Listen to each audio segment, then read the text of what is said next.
Hello JEE and NEET aspirants. आइए JEE mains के selected PYQ question को solve करते हैं। Hello everyone. आइए इस क्वेश्चन को देखते हैं। ये क्वेश्चन 12 अप्रैल 2019 शिफ्ट 2 में आया था। ये क्वेश्चन क्या कहता है कि find the magnetic field at point P due to straight line segment A B of length 6 centimetre carrying a current of 5 ampere. तो ये बात है ना कि ये आपका लाइन सेगमेंट ए बी है, ठीक है, और इसके कारण इस पॉइंट पी पे मैग्नेटिक फील्ड की वैल्यू पूछी जा रही है। करंट भी मेंशन कर दिया है, करंट का जो वैल्यू है वो है 5 एम्पीयर, ठीक है। अब सवाल ये उठता है कि इसको आप कैसे रिप्रेजेंट करोगे। देखो इसको रिप्रेजेंट करते हैं। ये ऐसे स्ट्रेट लाइन हो गया, ठीक है। फिर आपका ऐसे इधर गया और एक ट्रायंगल बना लिया, ठीक है। तो अब इससे परपेंडिकुलर डिस्टेंस ये हो गया, ठीक है। अब देखो हम लोग क्या गिवन है, ये ए बी है, और ए बी के कारण हमसे पूछा क्या गया है, हमसे पूछा गया magnetic field at point P. तो यहाँ से जो यहाँ डिस्टेंस गिवन है, सॉरी, यहाँ से जो यहाँ डिस्टेंस गिवन है वो है 5 सेंटीमीटर, ठीक है। और यहाँ से भी यहाँ भी डिस्टेंस है वो भी कितना है, 5 सेंटीमीटर, ठीक है।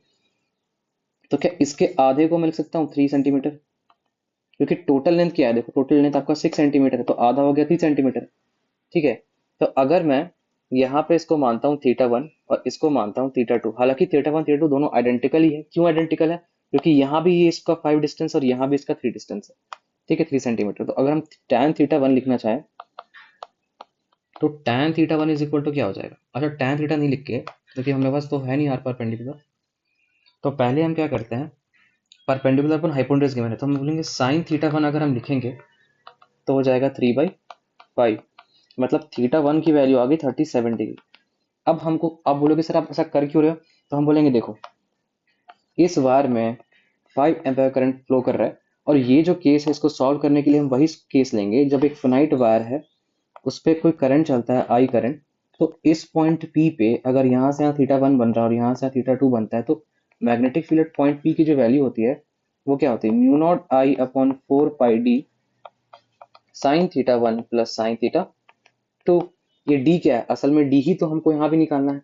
डी यहाँ से यहाँ डिस्टेंस है, असल में आर परपेंडिकुलर डिस्टेंस है, तो हम यही आर परपेंडिकुलर के लिए थीटा निकाले। अब देखो अगर हम tan 37 लिखें तो क्या हो जाएगा, tan 37 इज इक्वल टू हो जाएगा tan 37 equal to 3/r perpendicular. अब tan 37 की वैल्यू क्या होती है, 3/4, ठीक है। तो ये हो गया 3 और आर परपेंडिकुलर, तो आर परपेंडिकुलर की वैल्यू क्या आ गई, 4 सेंटीमीटर, ठीक है। तो अब देखो magnetic field due to A B at point P पे निकालते हैं। तो इस पॉइंट पी पे क्या